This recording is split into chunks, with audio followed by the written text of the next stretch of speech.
Qu'est-ce qui se passe le jour de la mort d'un tzaddik? Bon, on va parler, là, c'est pour Moshe Rabbeinu, mais qu'est-ce qui se passe le jour de la mort d'un tzaddik?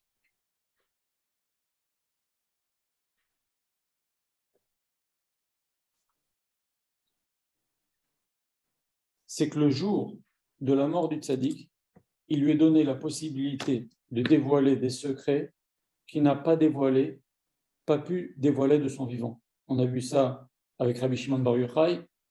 Le jour de sa mort, regardez ce que dit Rabbi Shimon Bar Yochai à Kadosh Baruch Hu. Il dit quelque chose d'incroyable.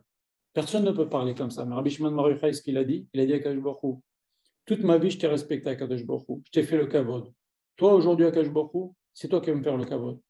Et il a dévoilé ce jour-là, Idra Rabba, Idra Zuta, c'est des textes qui sont liés avec le Zohar. Et donc, ce jour-là de la mort du tzaddik, il y a cette possibilité de dévoiler des secrets, mais il y a encore autre chose. Regardez ce que dit Elisha et Eliyahu. Eliyahu dit à Elisha, je vais mourir. Dis, demande-moi ce que tu veux. Elisha lui dit, je veux le double de prophéties que toi tu as.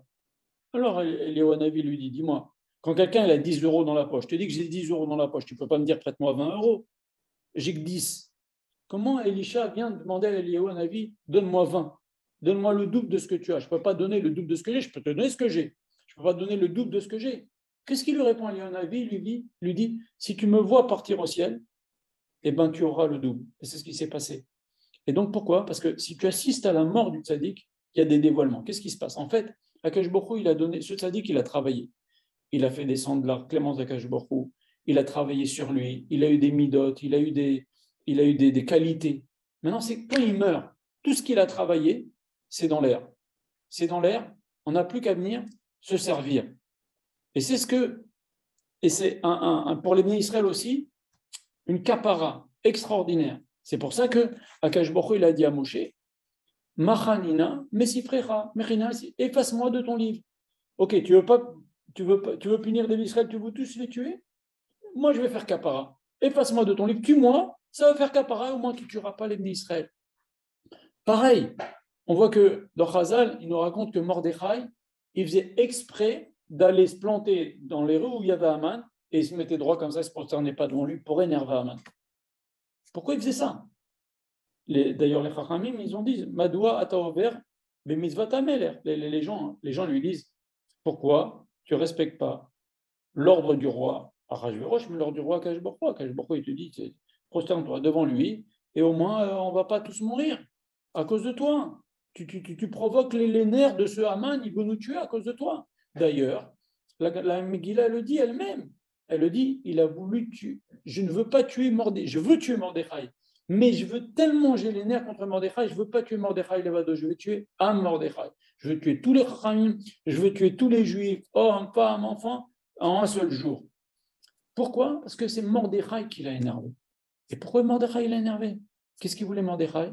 Il savait que si Haman le tuait lui, ça faisait capara pour les Juifs, parce qu'il y avait une zéra sur les Juifs à cause d'histoire, on en parlera si tu veux la semaine prochaine sur le cours sur Purim, que les Juifs sont prosternés à la statue d'Achashverosh, ils ont été à cette séouda de la statue de Nebuchadnezzar, ou ils ont été à cette séouda d'Achashverosh, ils savaient qu'il y avait une zéra sur les Israël, donc ils se plantaient devant Haman, comme ça Haman le tue lui seul, et si Haman le tue lui seul, ça fera capara. Donc le jour où le tzaddik meurt, ça fait une capara pour les Israël, et pour les autres, les Juifs qui sont là, ils peuvent prendre beaucoup de qualités. Elles sont dans l'air.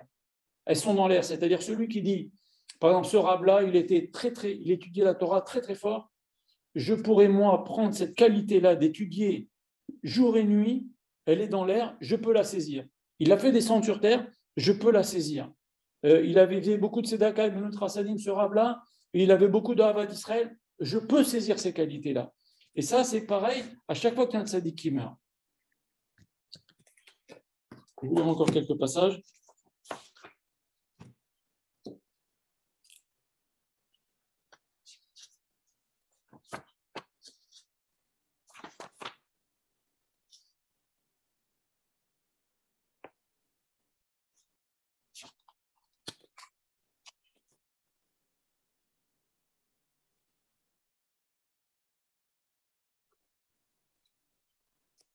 Oui. Et aussi, il dit le Rav, il dit quelque chose de joli, il dit qu'en fait, comment ça se fait que on peut avoir encore l'influence de son Rav alors qu'il est mort. Regardez ce que dit la Gemara. Elle dit que Shlomo Ameler, qui était l'homme le plus racham de tous les temps, tant que son Rav, Shimi Ben Gera, était vivant, il ne s'est pas marié avec la fille de Paro. Il n'osait pas. Et quand son Rav est mort, pourtant c'est Shlomo, il s'est marié avec la fille de Paro, ça lui a coûté très cher, ça nous a coûté très cher. Bref, ça veut dire que l'influence du Rav, quand le Rav est vivant, elle est très forte. Mais ça dépend de nous de faire que l'influence du Rav reste même quand il n'est plus là. Pourquoi? Parce qu'il faut se rappeler, il faut toujours se demander, est-ce que le Rav serait d'accord? Il faut l'avoir bien fréquenté pour cela, mais est-ce que le Rav serait d'accord que je fasse ça? Moi, une fois, Rav Israël m'a dit, tu ne sais pas, tu es devant une voie A ou la voie B, si tu ne sais pas, réfléchis, moi, qu'est-ce que j'aurais fait? Et c'est ça qu'un juif, il doit se faire. Et maintenant, ce qu'on appelle ces gagouim, c'est-à-dire d'avoir langui son Rav, ça peut faire qu'on reste au niveau comme si le Rav était vivant. Et ça, il faut bien sûr l'avoir fréquenté beaucoup. Voilà.